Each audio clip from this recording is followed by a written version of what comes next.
kembali lagi di FM bersama saya Silep. Pada kesempatan kali ini saya akan merangkum alur cerita film yang berjudul My Boss My Teacher yang dirilis tahun 2016. Di mana film ini adalah sequel dari film My Boss My Hero. Jadi aku saranin bagi kalian sebelum menonton video ini, alangkah baiknya kalian menonton season pertamanya terlebih dahulu. Jadi tak payah berkicot ria, langsung saja jauhi keramaian dan selamat menonton. Alkisah diawali memperlihatkan bahwa Sangdu menjalankan masa kuliahnya di tahun ketiganya. Namun sebenarnya yang berkuliah bukanlah Sangdu, tetapi bosnya yaitu Dusi. Ternyata Sangdu kuliah menyamar menggunakan nama Ge Dusik. Karena kelakuan Dusik ini, akhirnya bos besar mengetahui perbuatannya bahwa Dusik telah berkuliah menggunakan jasa Sangdu. Bos besar pun menyuruh Dusik untuk menyelesaikannya sendiri. Kemudian Dusik pun menceritakan hal ini kepada Sangdu bahwa dirinya telah ketahuan oleh bos besar. Dari sini Dusik pun memutuskan untuk melanjutkan sisanya sendiri. Di sini ternyata Dusik diharuskan menjalankan praktek lapangan minggu depan sebagai guru di salah satu sekolah di sana. 현장 실습 기간입니다. 현장 실습? 네, 현장 실습이라면 교생 실습. 반영하는 어떤 그런. 그 장기수들 출소하기.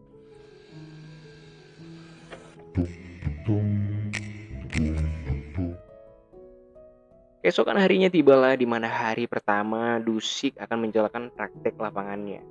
Seperti biasa, Dusik diantar oleh Sangdu dan Head, dan yang sekarang sebagai supirnya adalah Panjul, yakni preman yang dulu sering membuli Dusik suatu SMA. Dengan kawalan yang begitu ketat menuju sekolah, Dusik meminta menurunkannya di pinggir jalan. Namun karena terlalu jauh, akhirnya Dusik telat masuk di hari pertamanya. Dusik pun diperkenalkan oleh Tuan Lee di salah satu kelasnya. Jadi di sini Dusik merupakan guru praktik yang akan mengajar tentang ilmu etika. Dan di sini terlihat jelas ternyata kelasnya tidak begitu kondusif dan terlihat sama sekali tidak memperhatikan Dusik ketika sedang berbicara. Karena hal ini, sawan Dusik kambuh dan memukul meja.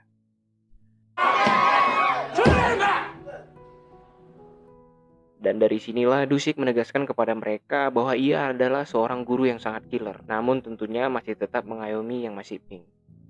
Di sana tiba-tiba Dusik melihat salah satu siswa kelasnya yang sedang tertidur. Ia pun menghampirinya dan memukul kepalanya. Namun betapa kagetnya Dusik, ternyata murid itu adalah bos besarnya yang sedang bersekolah di sekolah tersebut. Di sini ternyata bos besar dari gangsternya Dusik belum memiliki ijazah sehingga ia terpaksa harus bersekolah kembali.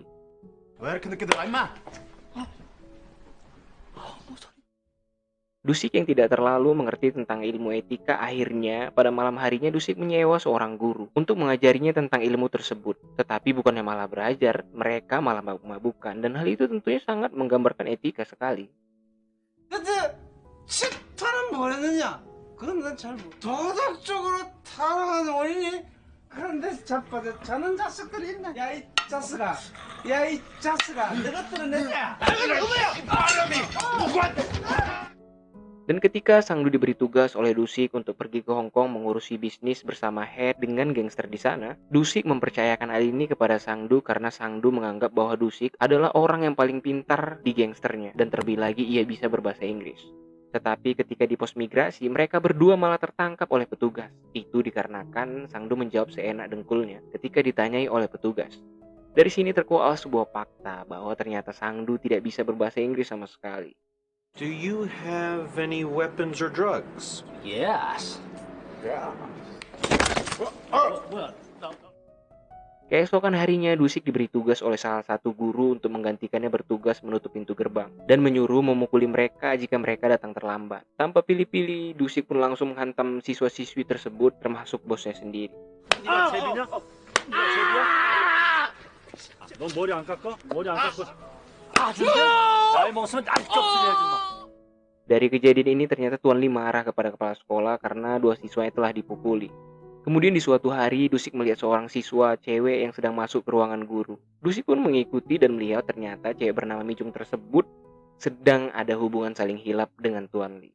Dusik yang melihat langsung istighfar. Dan tak hanya itu, ternyata Tuan Lee juga tampaknya sedang melakukan bisnis dengan kedua siswa lainnya di situ. Pada malam harinya Dusik mengikuti acara makan malam bersama guru-guru. Di sini ia hanya bisa bingung mendengar obrolan bahwa Tuan Lee seperti menjadi penguasa di sekolah itu. 못 해먹겠네. 아니 선생들 보는 데서 교장을 패?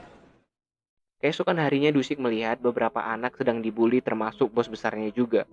Kemudian ia menghampiri dan menghajar mereka semua tanpa pengecualian. 뭐 이 새끼들 저거.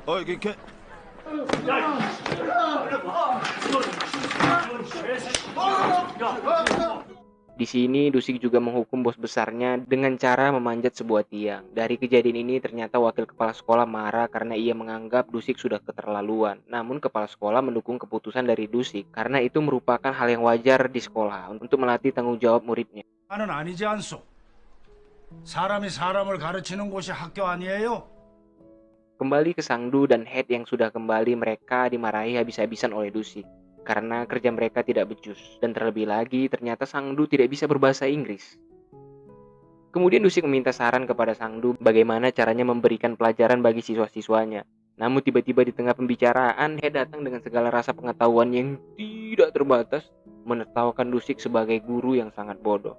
Dan beruntungnya beliau langsung celaka. 아이 씨발로. Kini Dusik pun mendapatkan tugas untuk menggantikan guru olahraga di sekolahnya. Namun tak disangka hari demi hari ternyata para siswa semakin akrab dan mulai menyukai Dusik. Sampai di suatu ketika Dusik lagi-lagi melihat bos besarnya sedang dibully. Di sini sebelumnya Dusik mengirim Panjul untuk bersekolah kembali di sekolah itu demi menjaga bos besarnya, dan ternyata Panjul dengan mudah dikalahkan oleh mereka. 나 실세. 죽는다.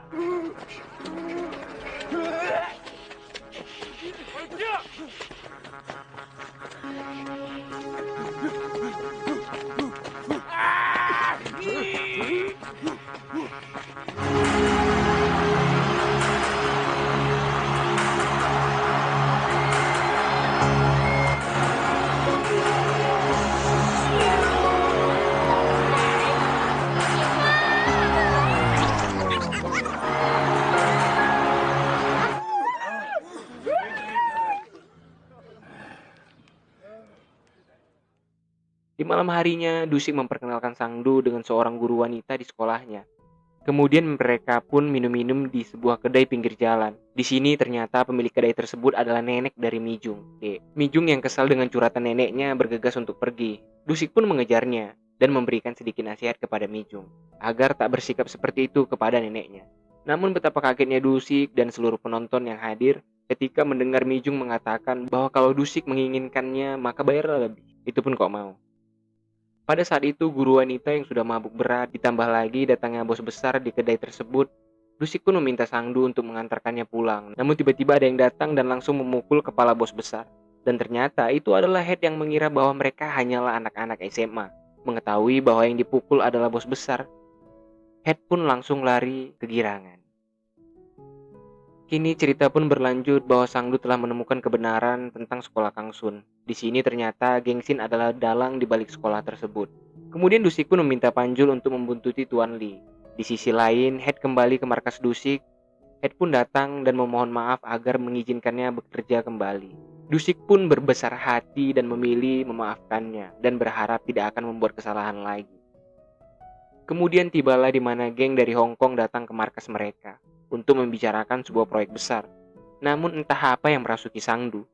Mereka malah mengejek geng dari Hong Kong itu dan mengajaknya untuk berkelahi. Dari kejadian itu membuat bisnis dari geng Dusik terancam gagal sehingga membuat Dusik kecewa kepada mereka. Di sini padahal Dusik menganggap bahwa Sangdu adalah tangan kanan yang bisa ia percayai karena kepintarannya. Dan ternyata Sangdu sekarang tak jauh berbeda dengan si kepala batu. Di sisi lain, Dusik semakin hari semakin dekat dengan Mijung. Di sini Dusik selalu menghibur Mijung yang sedang kesepian. Di suatu hari, Dusik mengajak Mijung untuk bermain hingga larut malam. Kembali ke Panjul yang telah membuntuti Tuan Li yang berada di sekolahan malam itu, ternyata Tuan Li telah menyalin kunci jawaban ujian. Panjul yang melihat itu pun langsung bergegas memoto kejadian tersebut. Balik lagi kedua sejoli yang sedang kasmarin, mereka tampaknya sangat menikmati kebersamaan itu. Pada malam itu dikarenakan hujan, mereka pun berteduh di sebuah halte bus.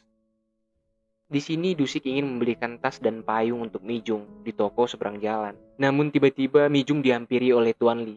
Terjadi percekcokan di antara mereka karena ia lebih memilih Dusik daripada dirinya. Dan dari sini kita tahu bahwa sebenarnya Mijung adalah pacar bayaran Tuan Li. Untuk menemaninya di malam hari, Tuan Li pun selalu memberikan uang kepada Mijung. Dan ternyata Mijung dengan terpaksa menerima hal itu dengan alasan bekerja seperti itu untuk memenuhi kebutuhannya, terutama untuk neneknya. Mijung yang kesal akhirnya bergegas pergi, namun tiba-tiba ia ditabrak mobil berulang kali. Dusik yang baru keluar dari toko melihat kejadian itu secara live langsung termehek-mehek dan meneteskan air mata. Meskipun Mijung sempat dibawa ke rumah sakit, namun sayangnya nyawanya tidak terselamatkan. Di sini sebelumnya Dusik pernah mengatakan kepada Mijung bahwa Dusik akan menghajar orang yang menyakitinya. Semua itu adalah bentuk komitmen dan prinsip Dusik sebagai laki-laki yang selalu mengayomi adik-adik yang masih pink. Di sini Dusik yang sudah mengetahui bahwa dalangnya adalah Tuan Li, keesokannya di sebuah jamuan makan malam dengan membawa setangkai roti dioleskan mentega, Dusik langsung menghajar Tuan Li.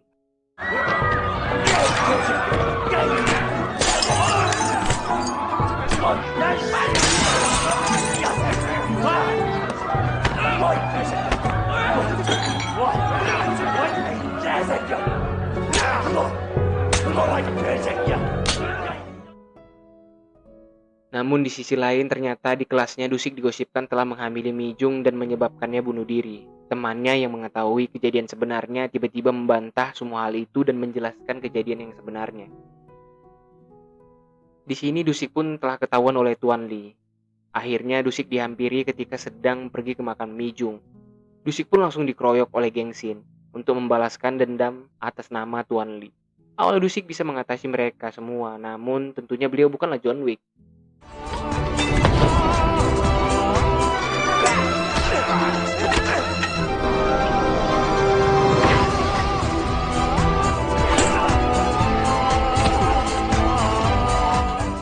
Dan hal itu tentunya membuat beliau kewalahan. Dan akhirnya Dusik mulai dihajar oleh mereka hingga membuatnya tak berdaya. Namun tiba-tiba datang seseorang membawa motor untuk menyelamatkan Dusik. Dan ternyata itu adalah bos besarnya. Dengan gaya pedang kayu bak samurai, bos besar bisa menghabisi mereka satu persatu. Kemudian datang bos geng Shin untuk menantang duel dengan bos besar. Dan tak disangka ternyata bos geng Shin bisa dikalahkan dengan satu tendangan tepat di masa depannya.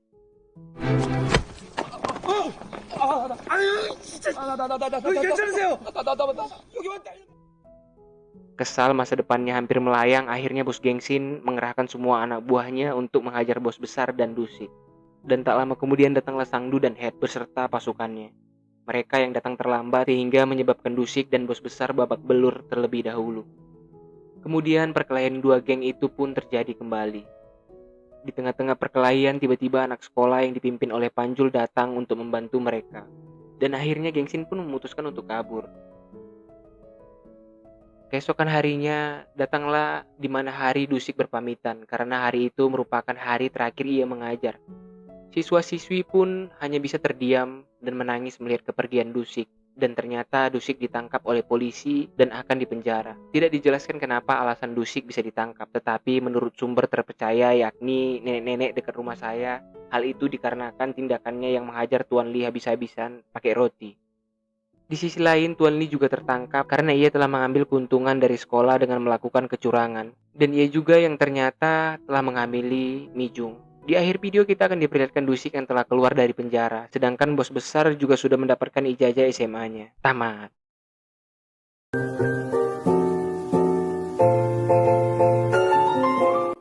Pesan yang tidak bisa kita ambil dalam film ini adalah tetaplah stay pada yang masih pink. Dan sebelum mak saya murka, saya silih berserta dua kerabat saya yang selalu memberikan pencerahan duniawi. Undur-undur. See you.